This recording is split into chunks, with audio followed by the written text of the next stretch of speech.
Assalamualaikum warahmatullahi wabarakatuh.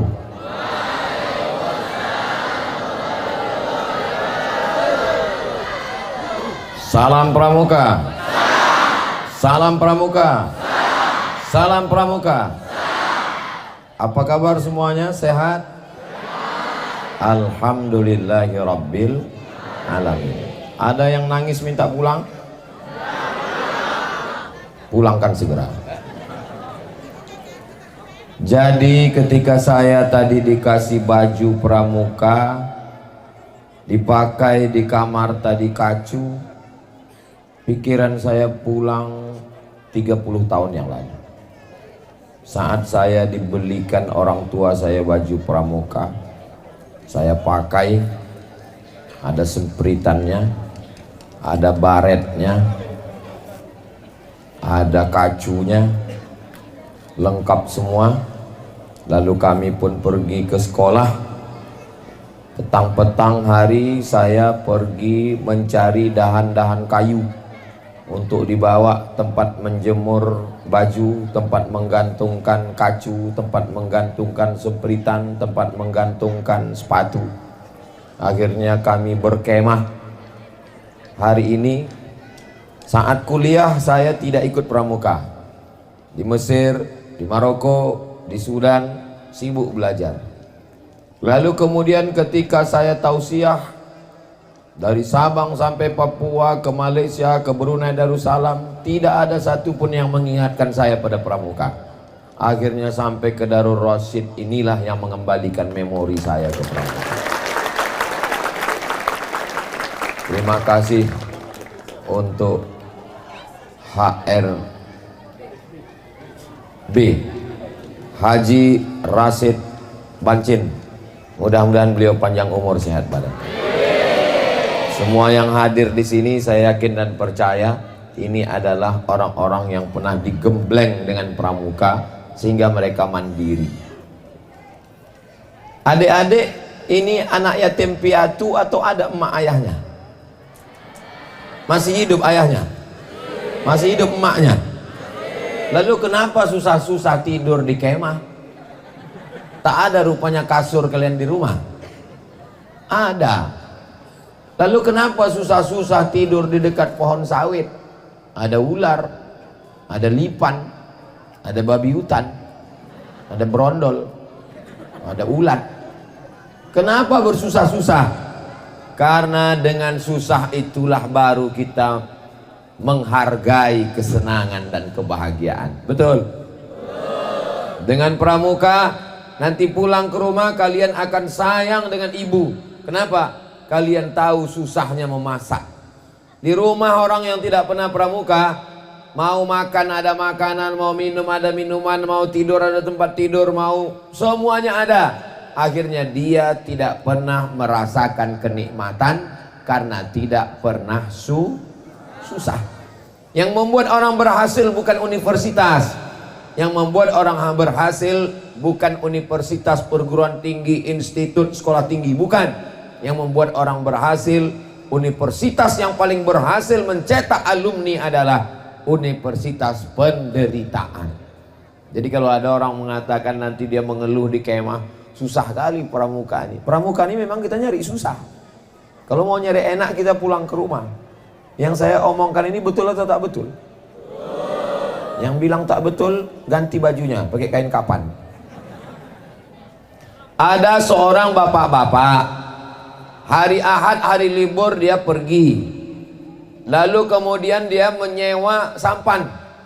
Mobilnya diparkir di tepi sungai, dia naik sampan pergi ke tengah laut.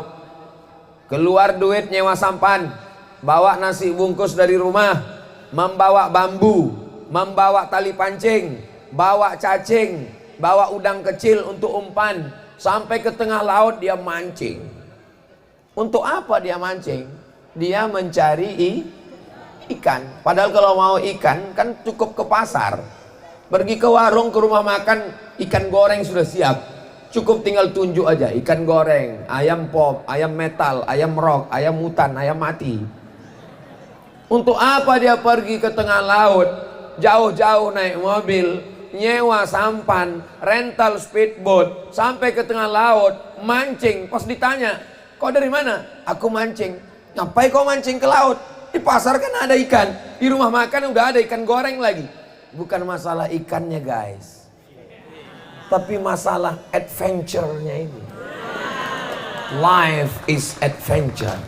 Hidup adalah petualangan. Saya yakin adik-adik yang tersenyum sudah merasakan nikmatnya petualangan itu. Betul? Itulah yang mau dirasakan hidup ini.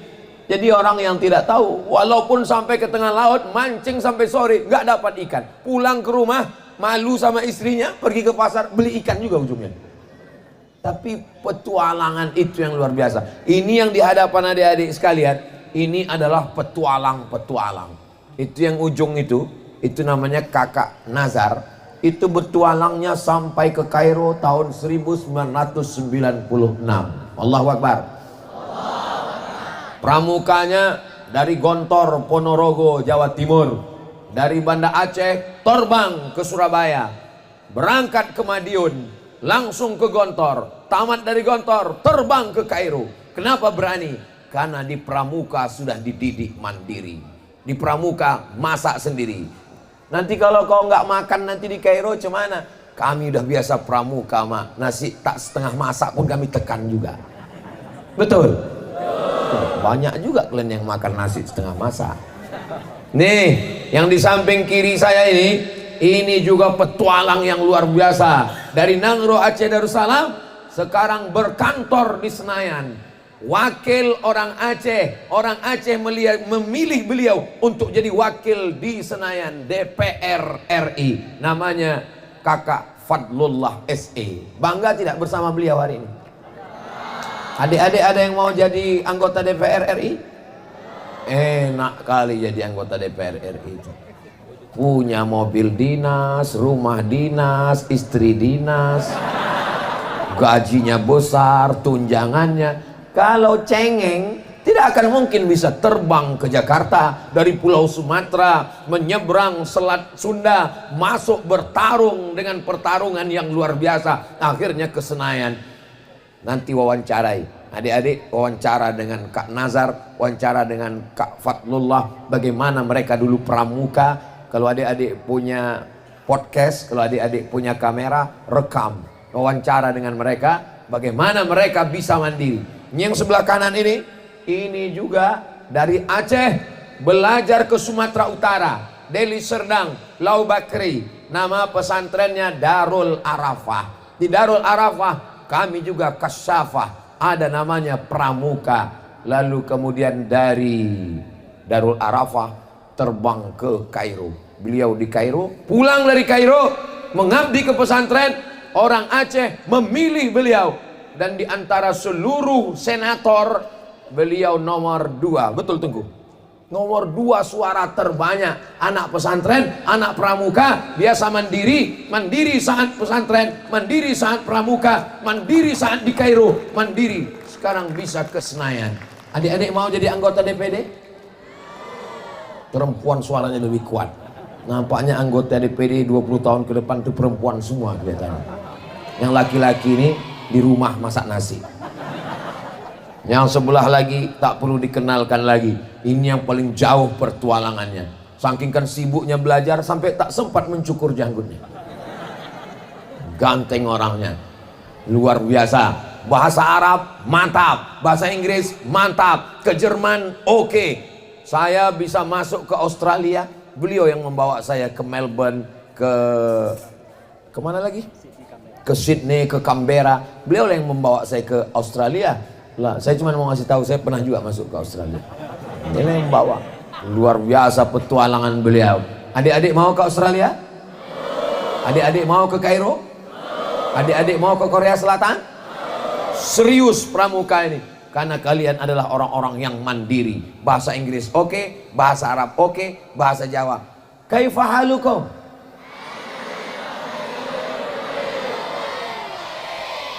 How are you today? Biado alak ita sesudena. Horas. Puhaba. Pripun kabaris dulur sederek sedoyo api. Tengok, semua yang kutanya dijawabnya. Sebagian bersuara, sebagian mulutnya aja bergerak. Bangga tak jadi anak pramuka? Coba lihat bendera pramuka itu, gambar apa? Gambar kelapa. Itu yang tersemat di sini, gambar kelapa. Kenapa tak gambar durian? Kenapa tak gambar rambutan? Kelapa diletakkan di mana saja tumbuh. Di dalam pot tumbuh. Diletakkan aja di tanah, tak perlu dimasukkan ke dalam tanah, tak perlu digali. Letakkan aja kelapa itu, bertunas. Betul? Yang bilang tak betul berarti belum pernah nengok kelapa. Selalu makan kelapa muda aja. Tak sampai tua kelapa itu sudah dibantainya.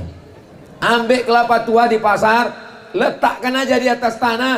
Tidak usah disiram, tidak usah dirawat, tak usah dipupuk, dia akan bertunas. Itulah filosofi pramuka. Dimanapun kalian hidup, kalian akan hidup.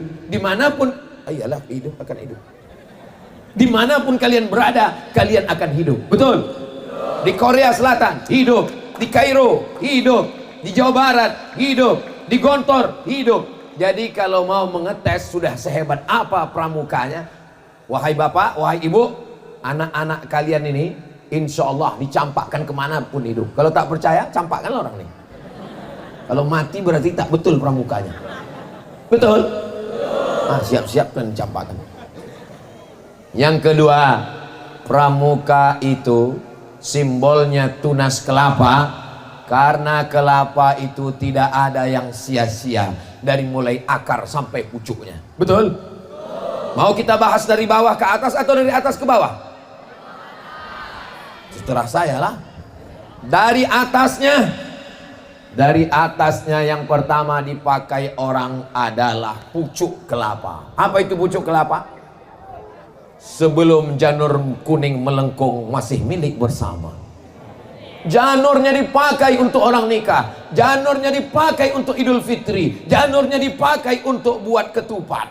Tidak ada yang sia-sia, tidak ada yang terbuang. Di bawah janur itu ada lagi, apa namanya? Umbutnya. Umbut kelapa, umbutnya itu dimakan waktu mentah, waktu muda, enak sekali. Tapi beberapa daerah, jauh berjalan banyak dilihat, lama hidup banyak dirasa. Saya sudah jalan dari mulai Sabang sampai ke Papua. Lain daerah, lain tradisi, lain masakannya. Saya pernah dikasih gulai enak sekali pakai santan. Pas saya tanya, apa ini apa? Ini gulai umbut kelapa. Rasanya, yummy. Umbut kelapa dimakan mentah, manisnya luar biasa. Dimasak pakai, tak usah aku ceritakan, menetes air liur. Lalu kemudian setelah itu adalah batang kelapa. Sekarang orang kalau mau buat rumah, tiangnya beton. Tapi rumah yang paling mahal sekarang adalah rumah kayu. Batang yang paling bagus untuk rumah kayu adalah dari batang kelapa. Kokoh, jangankan rayap, paku pun bengkok. Begitulah dia kalau batang kelapa. Lalu kemudian bagaimana dengan daun kelapa? Daun kelapa yang tua bisa dipakai, daun kelapa yang muda bisa dipakai. Lidinya, itu tadi yang menjawab lidi. Lidi kalau dia banyak, dia jadi sapu lidi. Kalau dia satu, mencongkel tai gigi. Tidak ada yang sia-sia. Orang kalau sudah habis makan, dia berbisik ke tuan rumah, ada dongkrak. Apa yang dicarinya adalah lidi kelapa. Belum pernah ada orang bertanya, ada duri sawit. Enggak ada. Lidi kelapa, duri sawit bisa. Kalau kena ujung jari silap-silap bengkak benana. Tapi kelapa tak ada yang menganiaya. Kecuali orang yang tegak di bawah terlalu lama ditimpa pohon kelapa. Bagaimana dengan akarnya? Akarnya untuk memasak dulu, orang mau pesta mencari akar kelapa. Karena kalau ini, bagaimana dengan air kelapa? Air kelapa lah air yang paling ajib, luar biasa.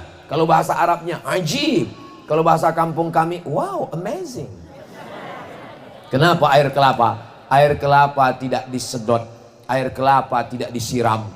Dia tumbuh di atas, buahnya tinggi, tapi bisa ada air di dalam. Siapa yang punya kuasa untuk mengisikan air ke dalam kelapa itu? Minum air kelapa muda selama 7 hari berturut-turut, Anda akan terlihat manfaatnya.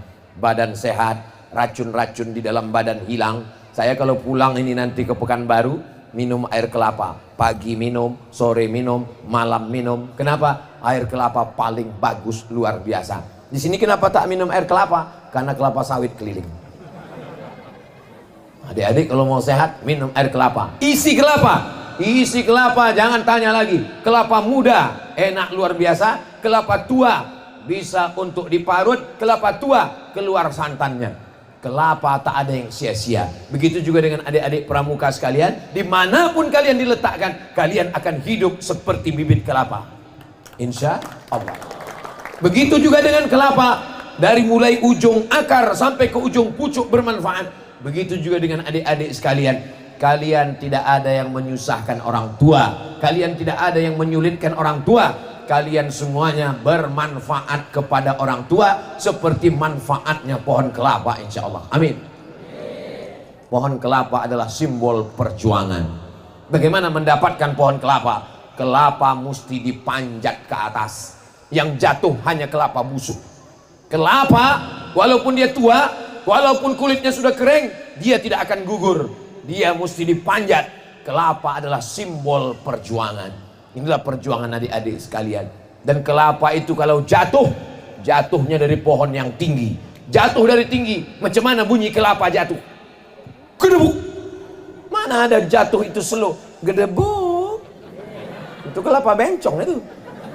Jatuh kelapa itu dari atas, jatuh ke bawah, sakit. Dan setelah kelapa jatuh, dia tidak dipotong macam cendol. Kelapa tidak dipotong macam lengkong. Kelapa ketika turun ke bawah, maka kulitnya disobek-sobek. Pergilah ke pasar, menengok sabut kelapa disobek, ditarik kiri, disula pakai besi, akhirnya dia terlepas dan tertelak, kulitnya mengelupas, tinggal batok kelapa. Batok kelapa tidak dipotong, batok kelapa dipukul pakai pangkal parang, kelepak, terbelah. Dan setelah terbelah, kelapa belum selesai penderitaannya. Kelapa mesti dikukur di mesin kelapa. Penderitaan kelapa luar biasa. Setelah dikukur, kelapa masih diperas lagi untuk mengambil santan. Dan ketika santan sudah dibuat bubur kacang hijau, setelah dibuat gulai, setelah dibuat rendang, orang semuanya lupa dengan kelapa. Apa kata orang? Makan bubur kacang hijau. Tak ada orang sebut makan apa nih? Bubur kelapa. Tak ada. Kau makan apa tadi? Rendang, daging, kambing. Padahal kelapa itulah yang membuat enak. Tapi dia tidak pernah mau disebut. Inilah anak-anak pramuka. Mereka tak mau disebut. Mereka adalah orang yang rendah hati. Mereka orang yang tawadu. Filosofi kelapa. Tapi begitu pergi ke rumah sakit, kena kolesterol, apa kata dokter? Ini gula darahnya tinggi, kolesterolnya tinggi, lemak badannya tinggi, gara-gara banyak makan santan kelapa. Kelapa juga yang kena.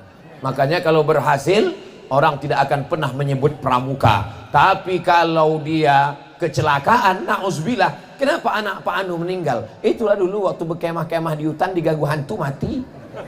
Kenapa anak si Anu itu meninggal? Itulah kemarin waktu kemah-kemah mandi di sungai, terjun ke laut, mati. Gara-gara apa? Ya gara-gara pramuka. Waktu berhasil tak pernah disebut pramuka, tapi waktu gagal yang diangkat adalah pramuka. Sabar kalian, karena memang itu nasib dari kelapa. Kalau mau, maka robahlah pakai pohon yang lain. Tapi rasa-rasanya adik-adik tak akan merubah gambar itu menjadi pohon sawit. Kenapa?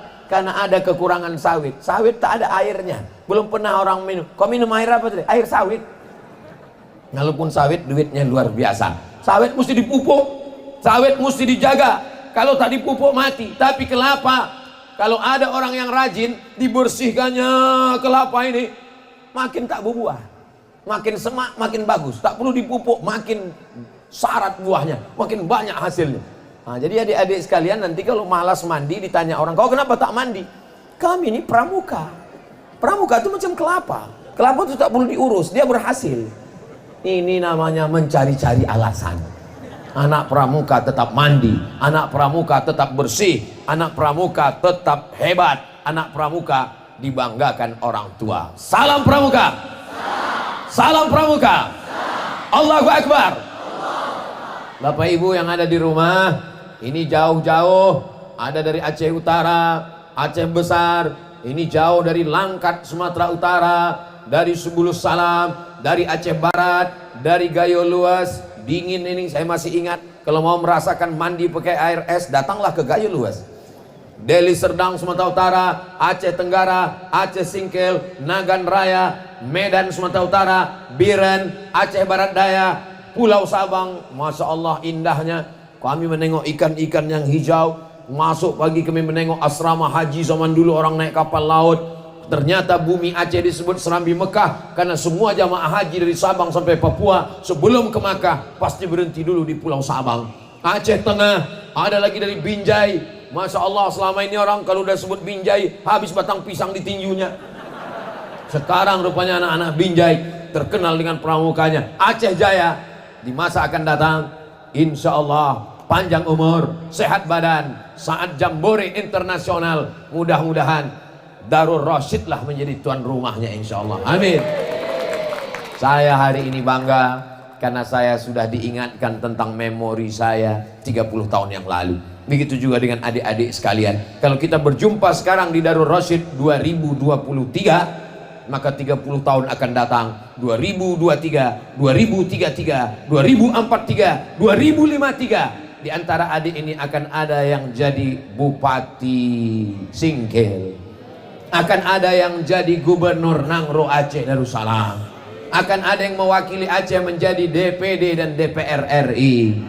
Di saat itulah kalian nanti akan dipakaikan baju pramuka, dipakaikan kacu, dan kalian akan mengenang pesantren ini, mengenang dayah ini, mengenang Darul Rasyid, mengenang Haji Rashid Bancin, dan saat itu juga kalian mengenang Ustadz Abdul Somad, karena disinilah kami dulu pakai kacu, disinilah dulu kami berkemah. Ini semua kenangan yang baik-baik. Adik-adik nanti ambil foto-foto kemah ini, cetak, tunjukkan ke anak istri kalian bahwa kalian adalah orang yang pernah mandiri. Pagi tadi Ustadz Somad, kakak Abdul Somad, dikirimi gambar video kamera, gambar video burung diletakkan ulat di depannya, tapi dia tak bisa makan. Ada ulat di depannya, ditengoknya aja ulat itu. Komennya di bawah, inilah burung yang tak tahu cara makan gara-gara disuap tiap hari sama induknya. Saking tiap hari disuap sampai akhirnya dikasih ulat, induknya mati, tak tahu dia. Penyakit yang berbahaya bukan jantung koroner, penyakit yang mengerikan bukan penyakit gula darah. Penyakit yang paling mengerikan adalah anak tak bisa mengikat tali sepatunya. Apa maksudnya Pak Ustadz? Anak yang manja di rumah, tali sepatunya diikatkan, mau makan disuapkan, mau minum dituangkan air, mau makan dimasakkan, rumahnya pakai kamar, pakai AC, pakai motor, pakai mobil, pakai handphone, pakai gadget. Begitu orang tua mati, harta banyak, tapi dia tak dapat menggunakannya, tidak bisa mandiri. Adik-adik alhamdulillah mandiri. Andai kalian dicampakkan di hutan, kalian tidak akan mati insya Allah. Kenapa? Kalian bisa buat kemah, kalian punya sandi morse, kalian punya sandi-sandi, kalian punya pengalaman, kalian siap hidup. Walaupun sekarang masih ada orang ramai, tapi sesungguhnya pramuka mendidik kemandirian. Sukses selalu buat adik-adik, sukses selamanya sampai akhir hayat. Persahabatan yang ada di sini sekarang terjaga, terpelihara, berteman, bersahabat, berkemah bersama di Darul Rasyid sampai ke surga bersama Rasulullah sallallahu alaihi wasallam. Itulah yang dapat disampaikan oleh Ustadz Abdul Somad pada kesempatan kali ini. Terima kasih atas segala perhatian. Mohon maaf atas segala kesilapan dan kekhilafan. Aku qauli hadza astaghfirullah li wa lakum. Wassalamualaikum warahmatullahi wabarakatuh.